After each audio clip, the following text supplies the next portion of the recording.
Je vous propose d'ouvrir le livre de la Genèse au chapitre 12 et nous lirons à partir du verset 1er pour faire le lien avec ce que nous avons dit précédemment concernant le plan de Dieu pour Abraham et au-delà, j'ose le dire, pour le monde entier. Genèse chapitre 12, verset 1er. L'Éternel dit à Abraham, « Va-t'en de ton pays, de ta patrie et de la maison de ton père, dans le pays que je te montrerai. Je ferai de toi une grande nation, et je te bénirai. Je rendrai ton nom grand, et tu seras une source de bénédiction. Je bénirai ceux qui te béniront, et je maudirai ceux qui te maudiront. Et toutes les familles de la terre seront bénies en toi. » Abraham partit, comme l'Éternel le lui avait dit, et Lot partit avec lui. Abraham était âgé de 75 ans lorsqu'il sortit de Charan. Abraham prit Saraï, sa femme, et Lot, fils de son frère, avec tous les biens qu'ils possédaient et les serviteurs qu'ils avaient acquis à Charan. Ils partirent pour aller dans le pays de Canaan, et ils arrivèrent au pays de Canaan. Abraham parcourut le pays jusqu'au lieu nommé Sichem, jusqu'aux chênes de Morée. Les Cananéens étaient alors dans le pays. L'Éternel apparut à Abraham et dit, « Je donnerai ce pays à ta postérité. » Et Abraham bâtit là un autel à l'Éternel qui lui était apparu, et nous arrêterons ici notre lecture pour ce matin. Nous avons parlé de la vocation que l'Éternel a adressée à Abraham alors qu'il était encore dans la méconnaissance totale de Dieu, de l'Éternel, le Dieu vivant, qu'il vivait en Mésopotamie, dans l'idolâtrie. Dieu lui parle, lui adresse une vocation à laquelle Abraham répond dans la foi. Et puis nous avons considéré ensemble tout ce que signifiait cet arrêt à Charan, qui a été malheureusement un arrêt sur une base sentimentale et non pas ce désir d'obéir à Dieu comme il le lui avait demandé. Et puis nous avons souligné dimanche dernier la nécessité de non seulement partir, mais d'arriver. La fin du verset 5, ils partirent et ils arrivèrent au pays de Canaan. Et là, je vous ai parlé du danger pour Abraham que représentait Canaan. Il pouvait être déçu de ce pays et au-delà, déçu de Dieu. Le sortir d'une cité aussi luxueuse que cette cité d'Our en Chaldée pour arriver en Canaan. Et il peut nous arriver, si nous ne veillons pas, que le diable essaie de nous amener à être déçus de Dieu. Je me suis converti, je me suis engagé avec le Seigneur, mais alors la vie chrétienne, qu'est-ce que c'est difficile? Et le diable de nous dire, mais tu étais mieux avant, retourne à Our en Chaldée. Mais béni soit Dieu qui nous permet de tenir bon, Dieu ne se trompe jamais. Et quand il nous conduit dans ses voies sont les meilleures. La preuve, c'est que ce matin, j'aimerais partager quelques pensées toutes simples avec vous concernant la récompense d'Abraham. La foi et l'obéissance sont toujours récompensées. Et je ne peux que vous encourager à marcher dans les voies du Seigneur et à lui être fidèles, parce que nous ne serons jamais déçus. La parole de Dieu nous dit que Dieu récompense. Il est le rémunérateur de ceux qui le cherchent. Alors la récompense d'Abraham. Tout d'abord, si vous avez une carte de la région à la maison, vous pourrez vérifier tout cela dans votre Bible. Mais Abraham est arrivé par le chemin des caravanes de Damas. Et alors il a traversé le pays du nord au sud, jusqu'à la vallée fertile située au centre du pays. Nous avons lu au verset 6 Abraham parcourut le pays jusqu'au lieu nommé Sichem. Je voudrais m'arrêter avec vous quelques instants sur cette magnifique étape dans le pays de Canaan. Abraham est arrivé jusqu'au lieu nommé Sichem. Or, le nom Sichem signifie épaule. Et jamais l'Écriture ne parle en vain. Les détails ne sont jamais laissés en vain. Au-delà de ce lieu, je crois que le Saint-Esprit a quelque chose à dire aux croyants que nous sommes. L'épaule nous parle de force. L'épaule nous parle de soutien. Et si nous considérons les Écritures, l'épaule nous parle de souveraineté.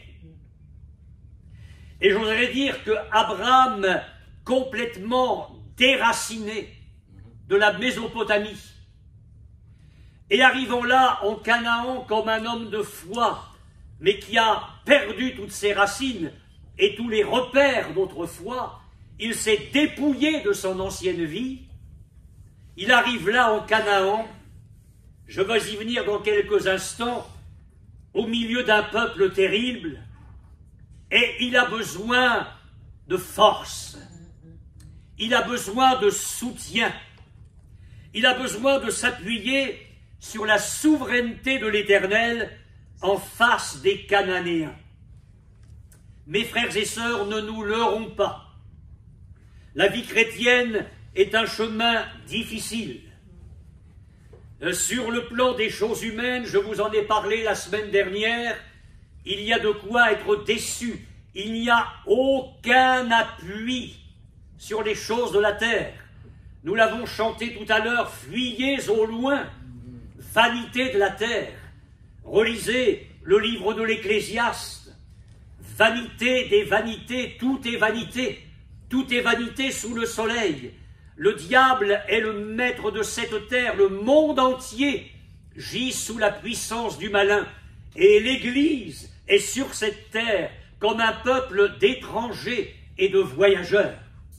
Et face à notre contexte personnel, familial, professionnel, ecclésiastique, je parle ici en termes de l'Église, nous avons besoin, nous aussi, de la force du Seigneur.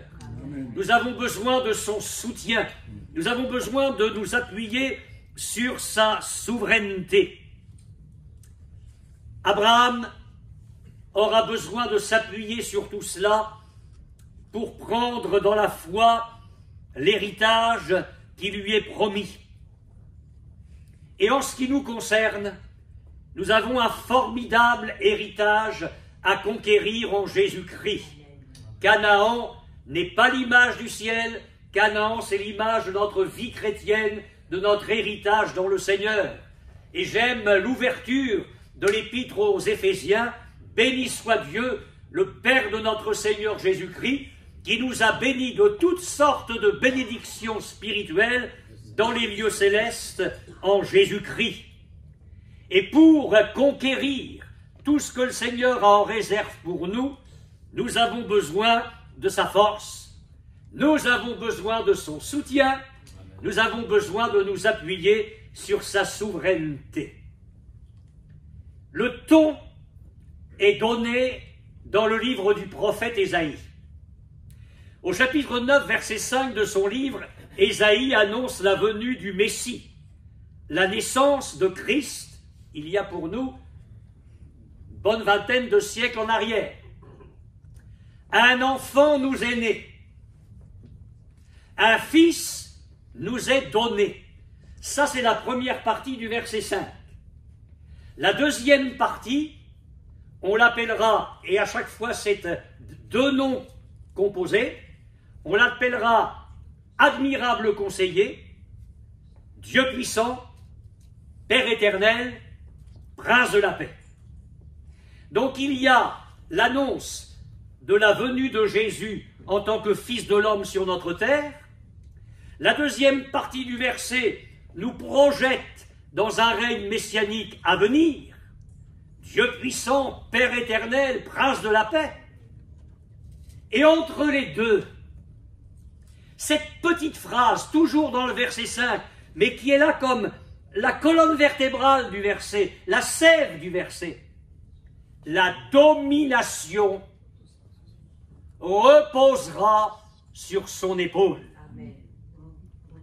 Ceux qui doivent manger la bonne nouvelle de la première venue vont découvrir qu'ils peuvent être au bénéfice de l'épaule du Messie, de sa force, de son soutien, de sa souveraineté. Et l'Église, qui est là, vivant dans la perspective de la seconde venue, va aussi réaliser que la domination repose sur les épaules de Jésus-Christ, qui aujourd'hui est à la droite du Père. Aucune nation ne dominera jamais la terre universellement. C'est Jésus qui dominera. Amen. Le prophète l'a dit par le Saint-Esprit, et c'est la vérité, la domination reposera sur son épaule. Un petit pas en arrière, quelques mois, quelques années, quelques décennies pour certains. Nous étions la brebis au fond du ravin. Oui ou non? Oui, oui, soyons humbles. Hein? Et comment? Je prends l'image de la brebis, une patte cassée,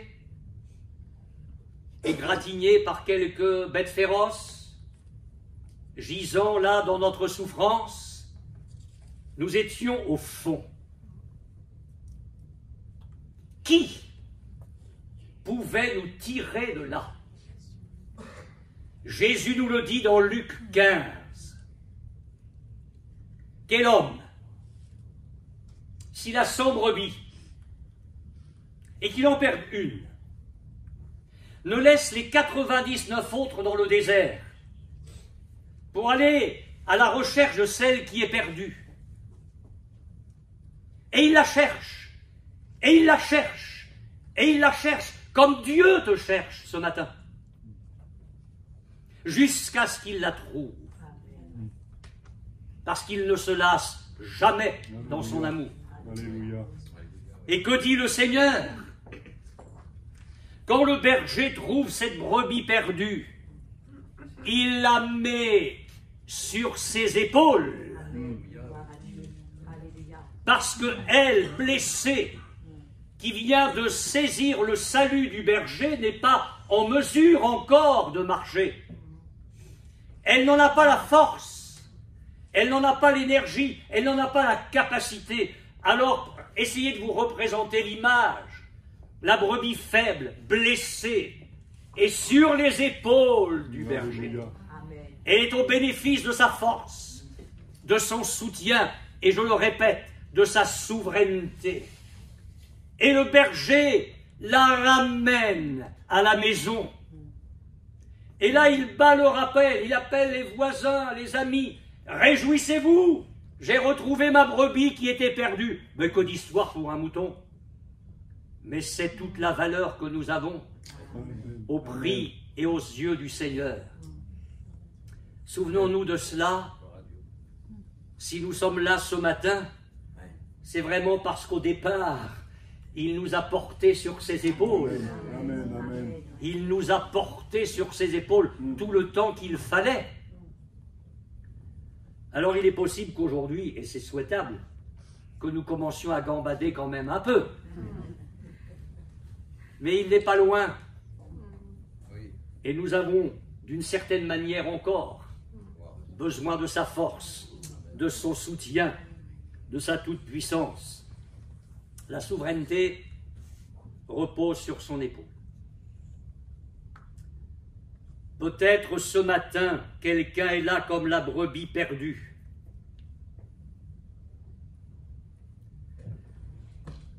Si tu veux continuer à avoir contact avec ton loup, eh bien, il va continuer à te déchirer. Parce que le Seigneur nous a prévenus, hein. Il vient pour dérober, égorger et détruire. certains jeunes qui étaient là au milieu de nous pendant des mois n'y sont plus. Mais le loup les dévorera. Parce que c'est soit ça, soit les épaules du berger. Et malheureusement, l'avenir me donnera raison. Ce matin, alors que tu es peut-être au fond du ravin, laisse Jésus triompher de ton ennemi. Amen. Amen.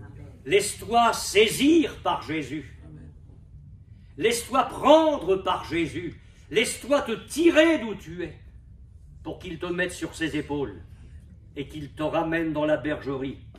Elle est là, la bergerie, ce matin. C'est une chose d'y être physiquement, c'en est une autre d'y être de cœur. Et alors, le temps a passé, nous travaillons, nous agissons, nous vivons avec le Seigneur, mais je me réjouis de ce que nous pouvons toujours compter sur ses épaules. Amen. Amen. Dans le livre de l'Exode, Dieu donne des prescriptions, vous lisez sûrement pas ça tous les jours parce que ça peut paraître rébarbatif, la construction du tabernacle, les vêtements du souverain sacrificateur, et pourtant, le souverain sacrificateur avait une veste, un éphod, qui était jointe, les deux parties, aux épaules. Et alors, sur l'épaule droite et sur l'épaule gauche, il y avait une pierre d'onyx. Et sur ces pierres d'onyx, à droite et à gauche, il y avait 6 noms des tribus d'Israël, 6 noms des autres tribus d'Israël. Les 12 tribus étaient gravées sur les pierres d'onyx, sur les épaules du souverain sacrificateur. Et lorsqu'il entrait dans le lieu très saint, une fois par an, il y entrait en portant sur ses épaules le peuple de Dieu. Pas une tribu n'était oubliée. Il y entrait avec les 12 tribus sur les épaules. On devrait lire ces pages-là plus souvent. Parce que l'Épître aux Hébreux nous dit que Jésus est notre grand souverain sacrificateur. Amen. Et j'aime ce texte de l'Épître aux Hébreux où Paul ose écrire alors qu'il est l'apôtre de la croix. Pourquoi est-ce que je dis cela? Je n'ai voulu savoir parmi vous autre chose que Jésus-Christ et Jésus-Christ crucifié. Paul est l'apôtre de la croix, le héros de la croix. Mais il ose écrire Christ est mort, bien plus, bien plus. Vous savez ce qu'est ma prédication, vous connaissez ma vie, mon ministère, vous savez ce que je conjugue. Mais j'ose vous dire que le peuple de Dieu ne doit pas rester au pied de la croix. Ça, c'est une étape indispensable qui fait de nous le peuple de Dieu. Mais Paul dit bien plus. Il est ressuscité, il est à la droite de Dieu et il intercède pour nous. Alléluia. Alors je ne me lasse pas d'imaginer ce moment où il est remonté, où il va entrer dans le lieu très saint, là-haut. Les portes d'or s'ouvrent. Les milliards d'anges laissent une allée centrale.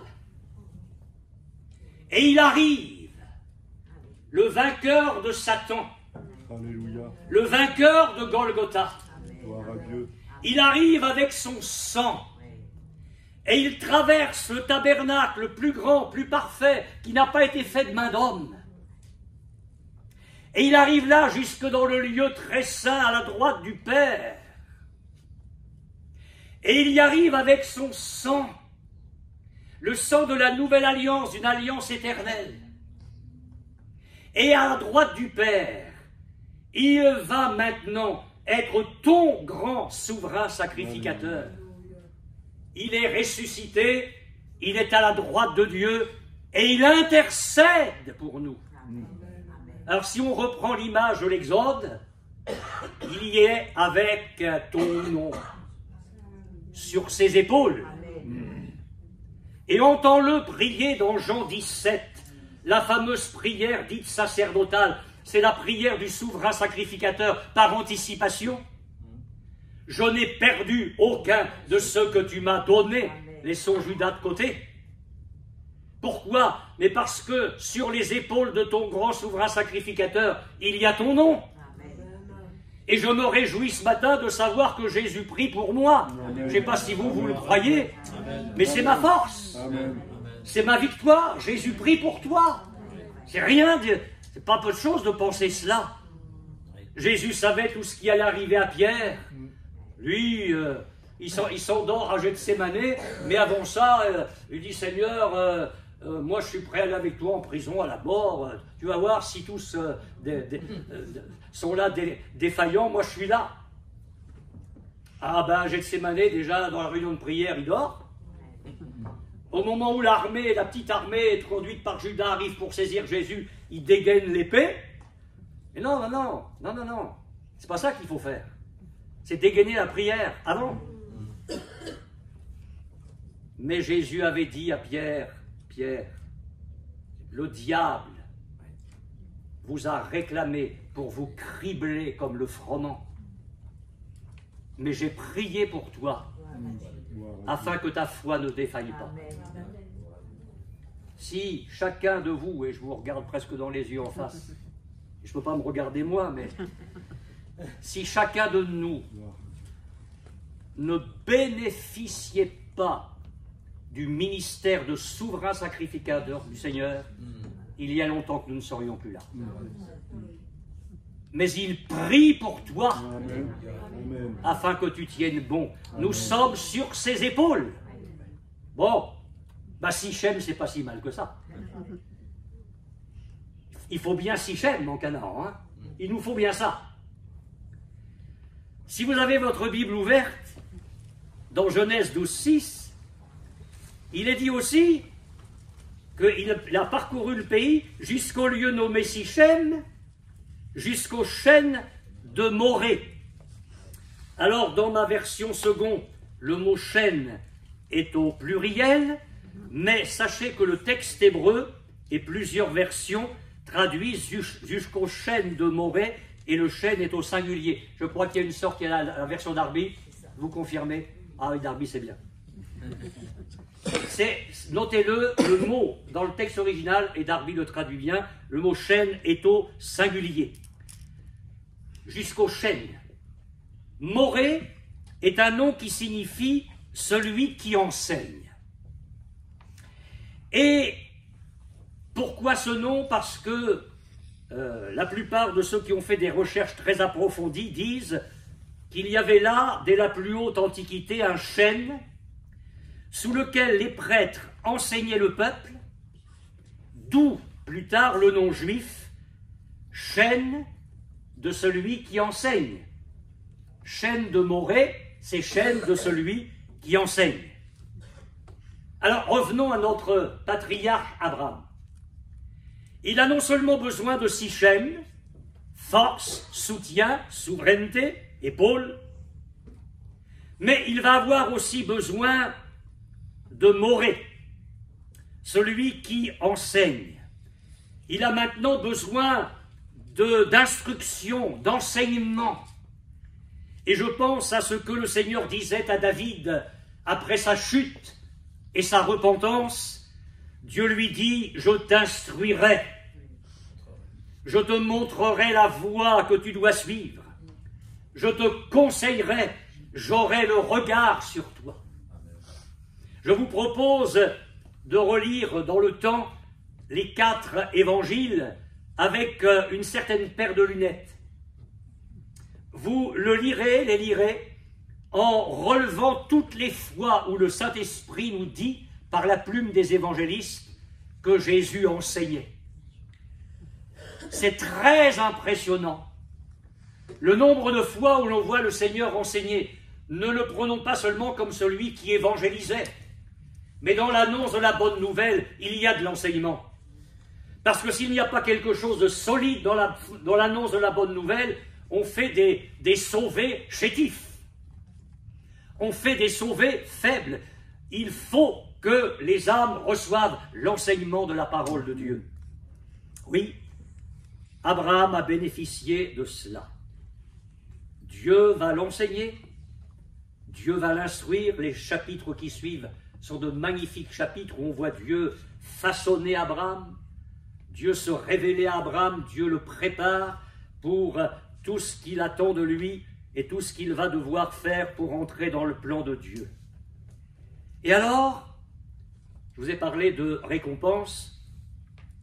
Abraham va être l'objet d'une grâce merveilleuse. Relisez avec moi les versets 6 et 7. Abraham parcourut le pays jusqu'au lieu nommé Sichem, jusqu'aux chênes de Morée. Les Cananéens étaient alors dans le pays. Abraham s'en serait passé. Mais écoutez bien la suite. L'Éternel apparut à Abraham et dit, « Je donnerai ce pays à ta postérité. » Et Abraham bâtit là un autel à l'Éternel qui lui était apparu. Gardez votre Bible ouverte si vous le voulez bien. Il y a une grande différence entre le verset 6 et le verset 7. Au verset 6, le Saint-Esprit rappelle que les Cananéens étaient dans le pays. La présence des ennemis. Et au verset 7, le Saint-Esprit nous parle de la présence de l'Éternel. Dieu est là aussi. Alors la présence des Cananéens était pour Abraham une épreuve importante. Ce n'est pas rien d'arriver là avec sa petite famille au milieu des Cananéens. Ça va être une épreuve pour sa foi, une épreuve pour son espérance. Ça va être aussi une épreuve de patience, une sorte d'exercice de cœur. Encore une fois, il a laissé derrière lui Our et Charan pour se rendre au pays dont le Dieu de gloire lui a parlé. Oh, ça va être magnifique! C'est le Dieu de gloire qui m'apparaît. Bah oui. Puis quand tu arrives là où Dieu te veut, tu vois les Cananéens. Abraham pouvait voir ces hommes hostiles à l'aspect redoutable. Mais là aussi, même quand il y a les Cananéens, parce que finalement Abraham est là où Dieu le veut, alors là aussi, il n'y a pas que les ennemis. Abraham trouve l'Éternel. Et je voudrais insister, permettez-moi de vous faire remarquer ce détail, si détail il en est, que Abraham va trouver une nouvelle manifestation de Dieu. Regardez le verset 7. L'Éternel apparut à Abraham. Mais si vous lisez le verset 1er, l'Éternel dit à Abraham. Au verset 1, Abraham est au bénéfice de la parole de l'Éternel. Au verset 7, il est au bénéfice d'une révélation de la personne de Dieu. L'Éternel lui apparaît. Et permettez-moi de vous le dire, c'est la première fois que nous rencontrons cette expression dans la parole de Dieu. Elle ne s'y trouve nulle part avant ce chapitre 12. L'Éternel apparaît à Abraham. Je pense que ça a dû lui faire du bien. Et que voyant l'Éternel, il a cessé de voir les Cananéens comme il les avait vus avant. Est-ce que vous n'avez pas l'impression que si plus souvent nous voyions l'Éternel, et vous comprenez ce que je veux dire, nous verrions nos Cananéens d'une façon différente? Mes frères et sœurs, j'ai tellement de choses à vous dire encore, mais je vais m'arrêter là. J'en ai encore autant à vous dire que ce que je viens de vous dire. Mais je vais m'arrêter.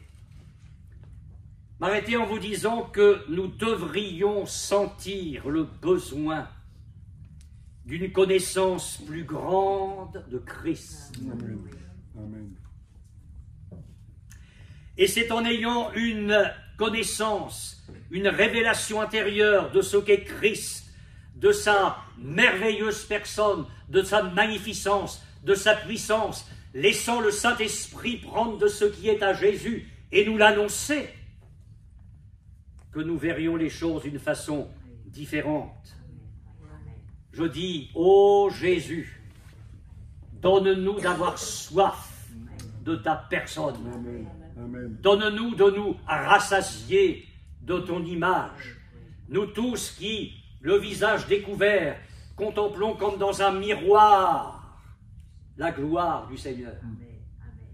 Nous sommes transformés en la même image, de gloire en gloire, comme par le Seigneur l'Esprit. Je vais vous dire une chose, l'une des plus grandes causes de la faiblesse spirituelle des églises aujourd'hui, c'est le peu de connaissance personnelle de Christ dans la vie des chrétiens. Ils marchent, pas vous, hein, parce que vous êtes exceptionnels, on est tous exceptionnels ici.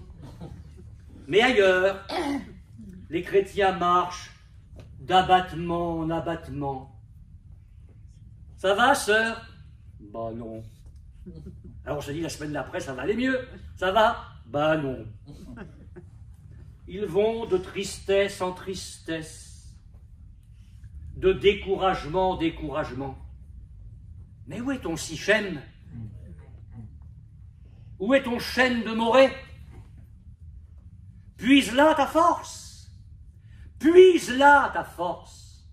Ton Dieu ordonne que tu sois puissant. Amen. Amen. Amen. Ton Dieu ordonne que tu sois puissant. Alors oui, Seigneur, j'ai vraiment le désir de mieux te connaître. Mieux le connaître, c'est sonder sa parole, apprendre à dévorer l'Écriture. Là, nous découvrons Christ. Nous mangeons la chair du Fils de l'homme, nous buvons son sang.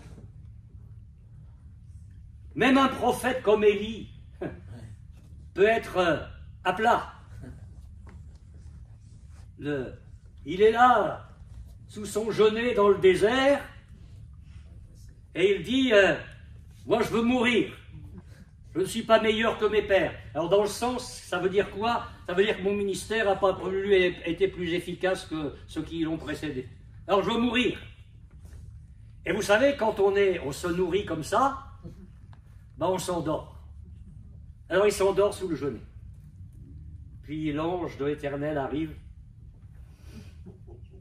puis il voit son prophète, son serviteur, qui a fait des choses inouïes, hein, magnifiques, en train de dormir.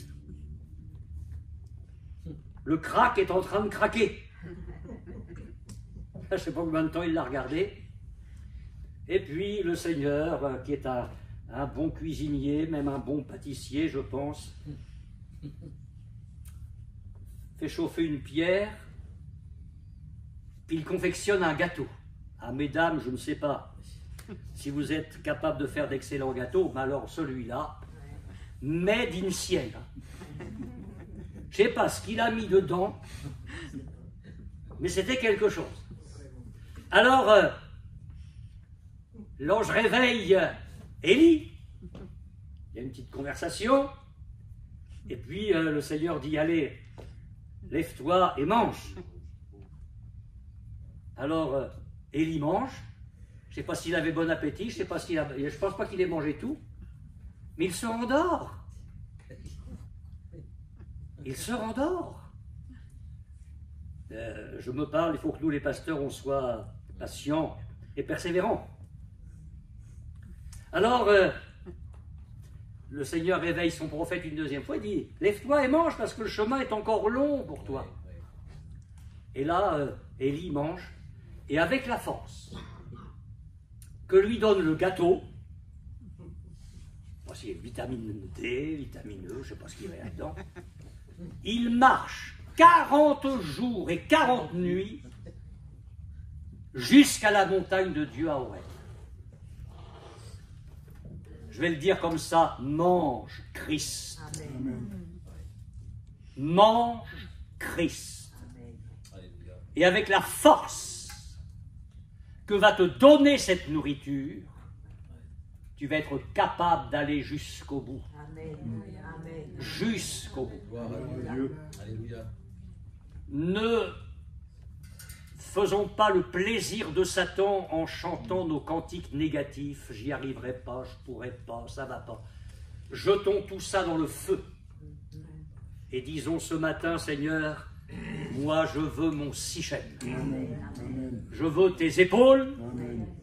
Je veux mon chêne de Morée. Je veux que tu m'enseignes. Je veux que tu m'instruises. Je veux être fort de ta force. Je désire que ta parole pénètre en moi. Dieu disait à un homme de Dieu, mange ce rouleau. Mange ce rouleau. Il faut que la parole de Dieu descende dans nos entrailles. Vous me supportez encore 2 minutes? Je pense à ça parce que les notes c'est fini. Hein. La Pâque, c'est la mort partout. On a tué l'agneau pascal. On a pris son sang. On le met sur le linteau, les poteaux de la porte. On se cache sous le sang. Et l'ange passe. Et alors que c'est la mort partout, c'est la vie pour le peuple de Dieu. La vie sous le sang. Mais à la maison, qu'est-ce qui se passe? À la maison, il y a le sang est sur l'extérieur, sur le poteau et les linteaux. Mais à l'intérieur, il y a l'agneau rôti. Et depuis le vieillard qui mange un peu, l'adulte qui mange plus, le jeune qui mange moyen, l'enfant qui mange ce qu'il peut, il y a quelque chose qui les rassemble, c'est l'agneau rôti. Et on mange l'agneau. Et on le mange comment? Les reins sains, le bâton à la main, les souliers aux pieds. Parce qu'on le mange dans un état de marche. On va partir. On n'est pas sous le sang pour rester en Égypte. Le sang ne donne pas la force. Il donne la vie. C'est pas pareil. Le sacrifice de Jésus te donne la vie. Jésus te rachète. Il pardonne tes péchés. Mais qu'est-ce qui va te donner la force d'avancer? Il faut que l'agneau dont le sang est sur la porte, le sang qui te donne la vie, il faut que l'agneau descende dans tes entrailles. Il faut que tu te nourrisses de l'agneau. Et là, c'est cette force-là qui va te permettre de quitter l'Égypte, d'avancer jusqu'à ton Canaan, jusqu'à ton héritage dans le Christ. Si je vis, ce n'est plus moi qui vis, c'est Christ qui vit en moi. L'agneau était dans les entrailles de Paul. Je désire connaître Christ, c'est son chêne de Morée. Je désire connaître Christ. Christ était en lui. Désire connaître la puissance de sa résurrection, la communion de ses souffrances, ça c'est l'agneau rôti.